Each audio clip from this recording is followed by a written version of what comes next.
People talk about Clint Eastwood's massive fortune, $400 million in real estate, film rights and investments, a Malpaso film library that earns millions every year, a sprawling ranch in Carmel worth more than most Hollywood studios.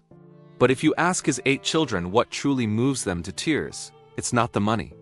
It's the quiet moments, the handwritten notes, the lessons he taught in silence. Because the real fortune Clint Eastwood is leaving behind isn't in his bank account. It's in his character. After his film The Mule wrapped in 2018, each of his children received an envelope. There was no press release, no big announcement. Just a plain white envelope with their name written in his careful, distinct handwriting. Inside, there wasn't a check. It was a letter. To his daughter Allison, a talented director herself, he wrote, "You saw what others missed. Keep trusting your eye." To his son Scott, who was struggling to step out from his father's long shadow, the message was clear. "You didn't need my name. You earned your own." And to his youngest, Morgan, who was just a child at the time, he gave this simple advice: be kind. Work hard. The rest will follow.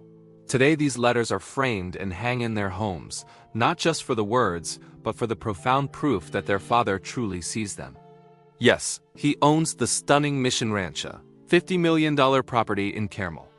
But he didn't set it aside to be sold off or turned into some cold museum. He preserved it as a family gathering place. Every single Thanksgiving, his children and grandchildren travel from all over the country to be there. They share meals in the very same dining room where he once edited his Oscar-winning film Unforgiven.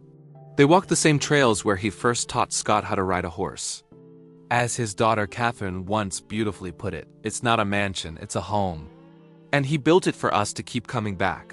That is the kind of wealth that brings tears to your eyes, not because it's expensive, but because it's overflowing with love. Early in his career, Clint Eastwood was often absent, filming on location in Spain, Italy, and Japan. He's openly admitted that he missed birthdays, school plays, and even funerals. But in his later years, he more than made up for it, not with money, but with his presence. He coached his grandson's Little League team. He sat through his granddaughter's long piano recitals, front row, every single time. He taught Morgan to ride horses long after most men his age had retired from such activities.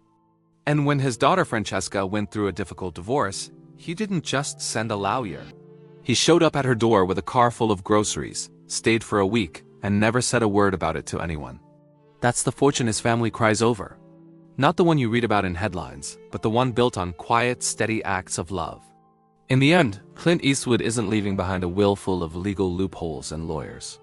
He's leaving behind a code: work hard, stay humble, protect your family, and never sell your soul for applause. When his children speak of him, even now, while he's still here, they don't talk about the Oscars or the box office numbers. They talk about the man who taught them that true wealth is measured in character, not in cash. That's why they cry. Not from a sense of loss, but from a deep, profound sense of gratitude. If this story of quiet legacy moved you, please like, subscribe, and join us at Buzz of Legends, where we honor not the myths, but the men and women who live them, with integrity, love, and grace.